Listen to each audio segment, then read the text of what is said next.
Hello everyone, this is Harpreet. Now, this is the second part of Utopia by Thomas More. Let me tell you about the work Utopia. Utopia का जो original title है वो है on the best state of Republic and the new island of utopia. इसका मतलब है कि Republic लोकतंत्र का सबसे बेस्ट राज्य और नया टापू यूटोपिया का। ये किताब लैटिन लैंग्वेज में लिखी गई और 1516 में ये पब्लिश हुई थी लैटिन लैंग्वेज में। ट्रांसलेट की दो इंग्लिश में ट्रांसलेट हुई 1551 में रैल्फ रॉबिन्सन और गिलबर्ट बर्नेट। ये दो नाम याद रखने बहुत ही ज़रूरी हैं। रैल्फ रॉबिन्सन एंड गिलबर्ट बर्नेट ने ये ट्रांसलेट की। इस किताब को पॉलिटिकल फ़िलासफ़ी और सटायर जॉनर में इसको केंद्रित किया गया है। ये वर्क एक फ्रेम नैरेटिव है। फ्रेम नैरेटिव एक ऐसा जॉनर होता है जिसमें एक कहानी के अंदर एक कहानी होती है, जैसे कि आपको कैंटरबरी टेल्स में नज़र आती है। थॉमस मोर एक पब्लिक सर्वेंट था जो कि लंदन में अपनी फैमिली के साथ रह रहा था। उसने अपने दोस्त बेल्जियम में जो रहता है पीटर गाइल्स, उसको पत्र लिखा। तो थॉमस मोर ने अपने दोस्त बेल्जियम में जो रहता है पीटर गाइल्स को लेटर लिखा। पीटर गाइल्स के बारे में बताएं तो ये एक काल्पनिक नहीं बल्कि एक इतिहास में एक हिस्टोरिकल कैरेक्टर है। प्रिंटर और एडिटर था ये। क्लर्क है, शहर में क्लर्क की नौकरी, प्रिंटर और एडिटर की नौकरी कर रहा था बेल्जियम में। और सर थॉमस मोर के लेटर में हम पढ़ते हैं कि थॉमस मोर ने यूटोपिया नामक ये पूरी किताब गाइल्स को भेजी एडिट और पब्लिश करने के लिए। और ये जो थॉमस मोर ने किताब लिखी यूटोपिया, इसमें मोर और गाइल्स की एक वार्तालाप है एक स्ट्रेंजर के साथ जिसका नाम रफाएल हिथलोडे है। रफाएल हिथलोडे। इस किताब में आपको 3 historical characters Thomas More, Peter Giles और कार्डिनल जॉन मॉर्टन ये आपको नज़र आएंगे। और इस किताब में आपको कुछ काल्पनिक किरदार भी नज़र आएंगे, जैसे कि रफाएल हिथलोडे। रफाएल हिथलोडे काल्पनिक है, ये कोई बंदा नहीं था इतिहास में।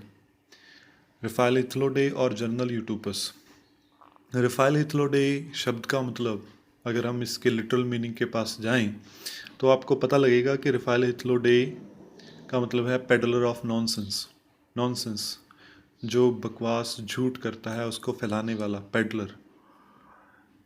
रफाएल हिथलोडे पुर्तगाल का आदमी था जिसने के चौथी समुद्री यात्रा की थी अमेरिगो वेस्पूसी की, एक एरिया की अमेरिगो वेस्पूसी की उसने यात्रा की थी और के साथ की थी। और वेस्पूसी असल में एक सेलर और डिस्कवरर था। जर्नल यूटोपस वो था जिसने कि यूटोपिया टापू बनाया था 1760 साल पहले। यूटोपस ने जंगली लोगों के ऊपर फतेह हासिल की और एक टापू बनाया जिसका नाम उसने यूटोपिया रखा। इस किताब में आपको आपको सभी बुक्स मिलती हैं। इसकी 2 किताबें हैं। नेट में ये क्वेश्चन पूछा गया था कि इसकी 2 किताबें जो हैं उनका क्या नाम है। एक का नाम डायलॉग ऑफ काउंसिल है और दूसरी किताब का नाम डिस्कोर्स ऑन यूटोपिया है। यहाँ पर आपको मैं बताना चाहूँगा क्योंकि ये किताब एक फ्रेम नैरेटिव है। बुक 1 में एक कहानी है और बुक 2 उस कहानी में एक और कहानी है। डायलॉग ऑफ काउंसिल में डिस्कशन हो रही है। कार्डिनल मॉर्टन हाउस के वहाँ पर मीटिंग हो रही है। वहाँ पर और मोर, हिथलोडे, जॉन मॉर्टन, पीटर गाइल्स, इनकी एक वार्तालाप हो रही है। और बुक 2 में हिथलोडे ने फिर बताया कि यूटोपिया जो टापू है वो कैसा टापू है। उसने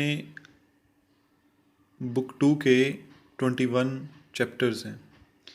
पहले चैप्टर में ज्योग्राफी बताई कि वो टापू कैसा है, वहाँ की कंट्री लाइफ कैसी है, वहाँ के शहर कैसे हैं, वहाँ के ऑफिसर कैसे हैं, वहाँ पर लोगों का क्या ऑक्यूपेशंस हैं, वहाँ पर जनसंख्या कंट्रोल करने के लिए क्या है, वहाँ पर मार्केट्स कैसी हैं, वहाँ पर कम्युनिटी की लाइफ कैसी है, ट्रैवल कैसे होता है, इकॉनमी कैसी है, और लर्निंग कैसी है, फ़िलासफ़ी कैसी है, स्लेवरी सिस्टम वहाँ पर है या नहीं है, यूथनेशिया वहाँ पर अलाउड है, वहाँ पर मैरिज और डिवोर्स की क्या व्यवस्था है, वहाँ पर लॉज कैसे हैं, वहाँ पर ट्रीटीज़ और अलायंसेस जो हैं वो कैसी हैं, वॉर का क्या वहाँ पर है, रिलीजन और प्रेरोगेशन, और कंक्लूडिंग चैप्टर जो इसमें मिलता है।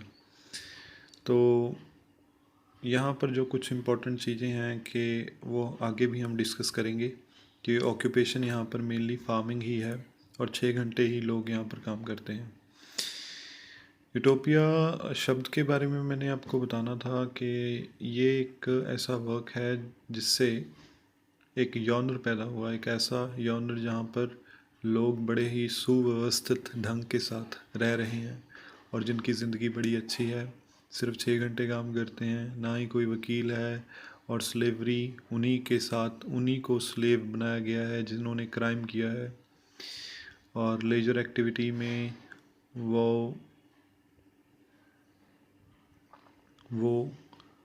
डाइसिंग और कार्ड्स वगैरह जो हैं वो नहीं खेलते, और फैमिली में सिर्फ 10 से 16 मेंबर ही हो सकते हैं और घर सारों के एक समान है।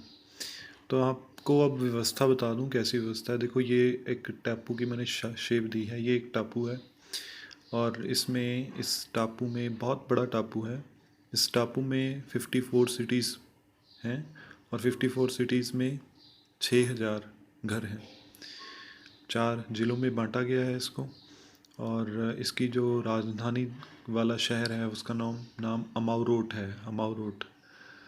अमाउरोट ये न्यू वर्ल्ड में लोकेट करता है। न्यू वर्ल्ड यानी कि हमारा जो एशिया जो है, इसको न्यू वर्ल्ड कहा जाता है। और 200 माइल्स में ये इसकी बाउंड्री है। 200 माइल्स में ये मतलब लोकेट करता है। अब कुछ इम्पोर्टेंट पॉइंट्स मैं आपको बता दूं कैसे कैसे है। देखो, यहाँ पर जो रूल करने वाले होंगे वो हाईली एजुकेटेड और स्कॉलर होंगे, और यूटोपिया के जो लोग हैं वो मतलब बाकमाल हैं। वो क्रिश्चियंस तो नहीं हैं, पर वो नैतिक कदरों कीमतों के से घिरे हुए हैं, और वो मोनोथीस्ट हैं, मतलब एक ही परमात्मा को जानते हैं, सभी एक ही गॉड को मानते हैं। यूथनेशिया यहाँ पर अलाउड है, मतलब मर्सी किलिंग। अगर कोई बीमार है, तड़प रहा है, तो उसको खुद मार दिया जाता है। यूथनेशिया, मर्सी किल किया जाता है, उसके तरस के ऊपर उनको मार दिया जाता है।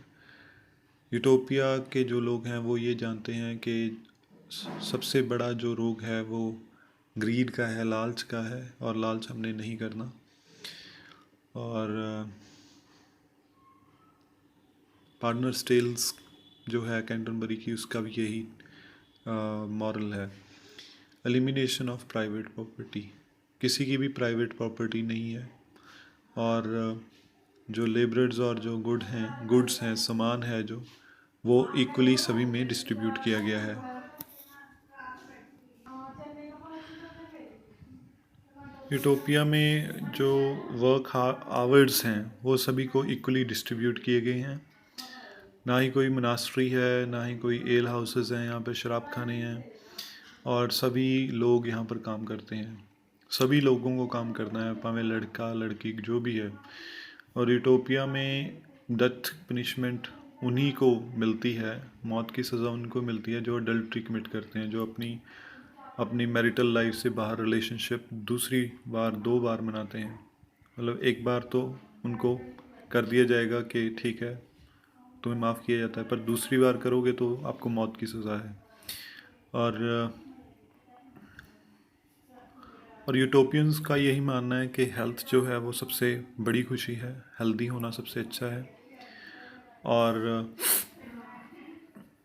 हिथलो डे, ये क्वेश्चन एक इम्पॉर्टेंट क्वेश्चन है। हिथलो डे का मानना था, उसने बताया था कि यूटोपियंस जो हैं वो अपने आप को ग्रीक्स को अपने पूर्वज मानते हैं।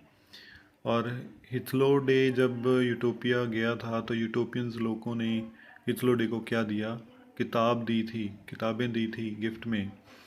और 18 साल की एज पर औरतों की शादी होगी। और जो 4 वॉयजेस जो की थी हिथलो डे ने, वो अमेरिगो वेस्पुसी के साथ की थी। वो खुद एक एक्सप्लोरर था। रफ़ाएल हिथलो डे कैसी बात करता है, वो बड़े बड़े सेंटेंसेस बड़ी बड़ी छोड़ता है वो। और यूटोपिया का पुराना नाम एब्रेक्सा था। अच्छा, कौन सी किताब में यूटोपिया को 20वीं सदी में स्टीफन ग्रीनब्लैट, जो कि न्यू हिस्टोरिसिज्म का एक राइटर है, उसने यूटोपिया के ऊपर कौन सी किताब लिखी थी? उसने लिखी थी the swerve, how the world became modern. ये उसने किताब लिखी थी। सिस्टम आपको काफ़ी हद तक पता है सिस्टम का। इस पेज को आप स्क्रीनशॉट ले सकते हो। इस पेज का कुछ इम्पोर्टेंट पॉइंट्स मैं आपको फिर भी बता दूं कि कोई प्राइवेट प्रॉपर्टी नहीं है लोगों की, घरों में दरवाज़ों के ऊपर कोई लॉक्स नहीं होते। और सीक्रेट बैलेट के साथ एक प्रिंस को इलेक्ट किया जाता है। 200 शहर हैं ना, तो हर एक शहर के लिए एक प्रिंस इलेक्ट किया जाता है। और स्लेवरी सिस्टम कैसा है? स्लेवरी सिस्टम में यहाँ पर हर घर में 2 स्लेव्स रखे जाते हैं, और स्लेव्स दूसरे देशों से लाए गए हैं, या वो यूटोपिया के जो क्राइम करने वाले हैं उनको स्लेव्स बनाया गया है। और इन स्लेव्स को चेन्स में बांधा गया है जो कि सोने की हैं। और जो ये सोने को शेमफुल माना जाता है। यहाँ पे जो सोना पाएगा वो शेमफुल लोग कहलाएंगे। हॉस्पिटल्स में यूथनेशिया परमिटेड है। और प्री मैरिटल सेक्स जो है, अगर कोई तो स्लेवरी सिस्टम यहाँ पर है।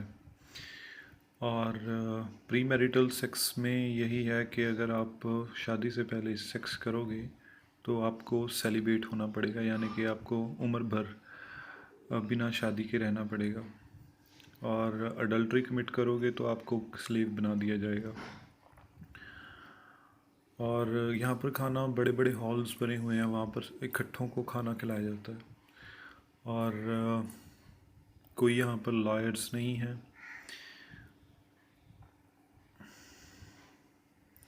और जो नास्तिक हैं उनको डिस्पाइस किया जाता है, वहाँ पर अलाउड नहीं है, नास्तिक वहाँ पर नहीं हो सकते। तो